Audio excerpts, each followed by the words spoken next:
Върти си гумите. Добре. Здрасти. Ами сега ще огледаме колата, да видим за какво става дума, тъй като това ще е колата за giveaway. Искаме да дадем някаква хубава кола, технически изрядна, на някой, който няма възможност да си купи кола. Реално giveaway няма да е за абсолютно всички, но за някой, който наистина се нуждае от кола, но няма възможност да си купи. Та идеята е тази алфичка да я постигнем малко, да я направим road legal, същевременно да е малко пипната, разбира се. Но искаме всичко да е изрядно по колата, колата да е здрава, в общи линии някой да се качи и вече да я кара. Здравейте отново! Както виждате, гарнето е тръгнало да се разгражда. Сега ще проверим дали изпуска от някъде. Това, че отвънка не е добре, не означава, че вътре е зле. Сега ще разберем дали има някакви изпускания, не изгорели газове. Ще разгледаме там. Това е първото нещо, което ще видим. Цялостно изпускателната система, поне на пръв поглед, изглежда здрава. Тук имаме изпускане, тръбата е спукана, това трябва да го отремонтираме. Има леко омасление, но не е нещо страшно, това, което виждам. Това трябва да го погледнем. И след малко ще разгледаме и тампоните на мотора как са, тъй като имам съмнение, че един от двата е заминал. Или поне е тръгнал. Ще започнем сега първо с тази заварка, да видим дали... катализатора тук е смъкнат така, като гледаме, ма заварка очевидно е махнат. Този тук няма заварки по него. Ще го погледнем и него как е. И трябва да оправим този течен на сгорели газове, който може да видите. Вижда се как е опушено покрай пукнатината. Било е заварено, определено се е пропукало.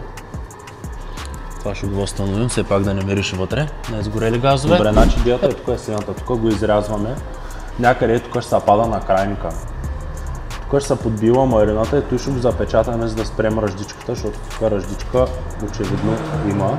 Тук ще има малко игра с ръждопреобразовател. Тръбата от и тук ще се отреже, от и тук даже ще прекараме ъгъла насам, като ще трябва да подбием малко шасито, което не е проблем. Така че предлагам да я започнем, защото работа много има.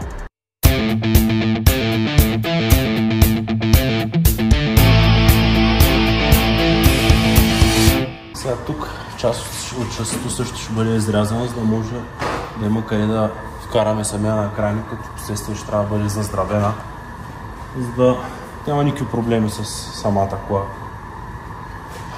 Вероятно точно тук ще бъде изрязана, за да има възможност все пак самите тръби да ги прекараме насам. Лошото е, че няма да можем достатъчно, колкото ми се иска, но все пак ще опитаме.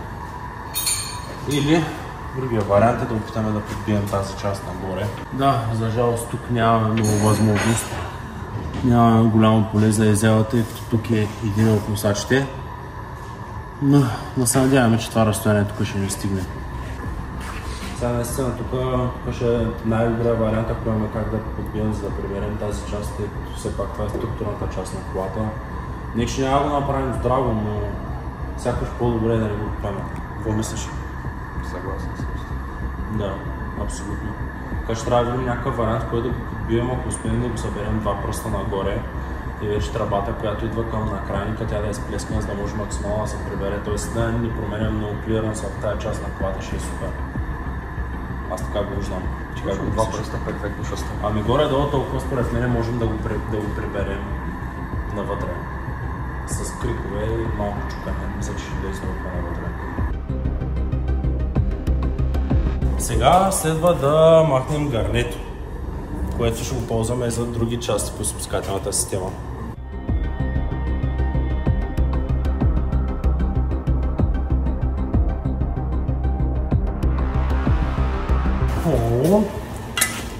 Катализатор няма.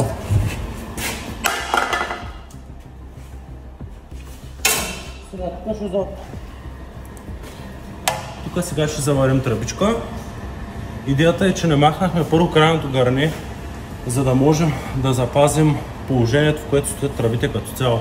Защото ако него го няма, много лесно може да се промени ъгъл и да започнем да опира да дрънка. Нашата идея е да нямаме такива странични шумове.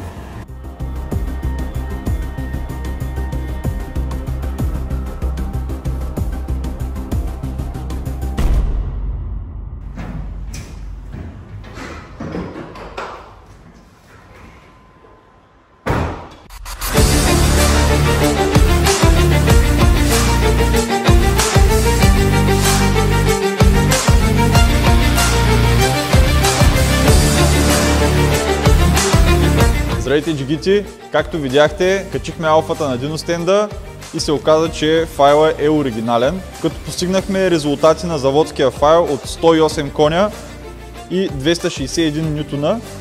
След модификацията виждаме доста приятно изменение, без никакви спадове, на 146 коня и 357 нютона, което е стандартен резултат за Stage 1 на този модел. И вече се надяваме собственика да се радва на повишената мощност, без пушеца естествено. Продължаваме работата по нея и очаквайте да видим готовия резултат. И ето, след неуморна работа вдъхнахме още малко живот на нашия проект и добавихме това фолио да е по-разпознаваема и по-интересна колата. Смятаме, че се получи доста добре. И сега ще направим финалната стъпка, за да може бъдещия собственик да се я кара с кеф и вътре да му е чистичко. Нека да погледнем сега какво е положението. Има доста неща да се поизчистят. Затова за тази процедура ще се доверим на най-добрите в бранша, които най-много се отделят внимание, гледат детайлите и много се стараят. Нашите приятели от Автодетайлинг Варна. Ще им закараме колата и ще видим каква магия ще се творят с нея. Сега се качваме в колата и ще я закараме при нашите приятели от Детайлинг центъра.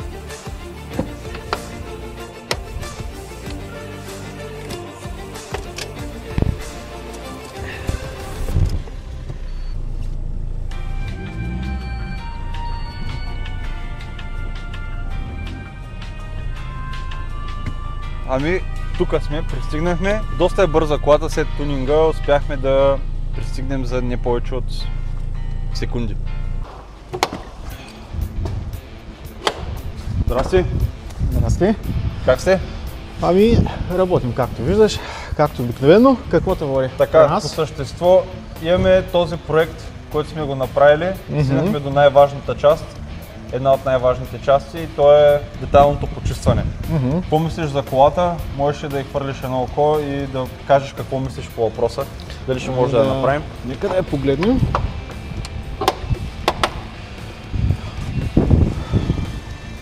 За ти първите впечатления по салона? Ами, първите ми впечатления по салона са, че колата се нуждае от основно детайлно почистване. Почистим кожата, мокета, ще ти избием и пясък, уплътнения, между врати, копченца, фуги, абсолютно всичко ще почистим. Добре. Ще подхраним кожата. Каузата, твоята кауза ми харесва, тъй че ще се постараем за Коледа някой да си влезе на чистичко. Точно така и да е доволен, така че ще направим всичко възможно да се получи. Благодаря за което, имам пълно доверие, знам, че сте най-добрите и наистина обръщате внимание на всеки един детайл, когато и целта на детайлинга естествено. Така че ще вдъхнем живот. Много ясно, ще се погрижим и ще го направим както трябва. Благодаря ти. Добре, след 2 дена имаш. Радвам се. Мръсничка, кожата е доста замърсена. Мокета също. Момент само да дръпна седалката. Така, ето го и мокета. Вижте тук, доста е замърсено, но ще се поиграем. Доста ще се поиграем, ще се постараем да го изчистим, дано да е мръсотийка, но това ще се види. Въздуховодите са доста мръсни. Тук също. Тук е доста замърсена. Тук ще се изчисти макета отзад, кожата отзад, кори, панели. Всичко е за чистене. Багажника също замърсени, но ще се справим.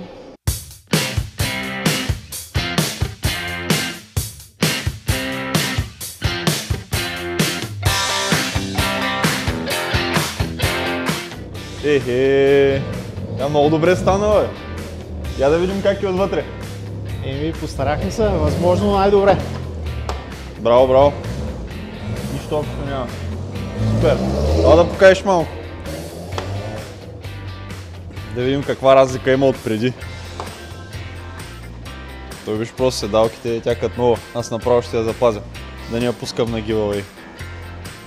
Вече си обещал. Въпросът е той, който изпечели. Той да се кожата радва е на чиста. подхранена. Много добре. Супер е Тук станало. Волана, води в прах. дълбочина, няма пръхчица, няма нищо. Супер. Логички, всичко е изчистено. Много се радвам, че я доверих колата на вас. Ами благодаря за доверието. Знаеш, че ще направите най-доброто за нея. Благодаря. За нищо и пожелавам успех на участниците и Нека най-добрия да я спечели. разбира се. Както се казва.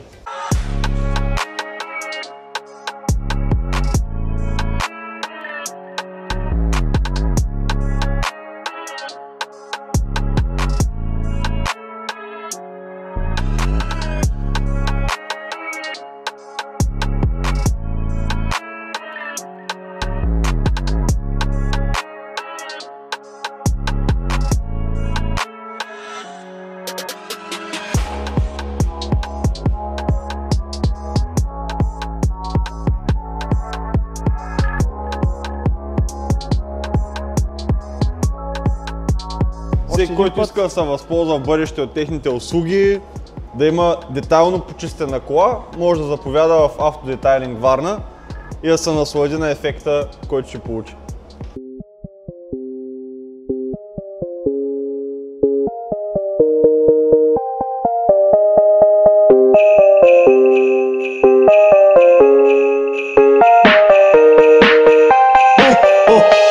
Скъпи приятели, видяхте всички промени по колата, които направихме. Може да участвате, се запишете за нашата томбола и имайте късмет за Коледа. Stay tuned!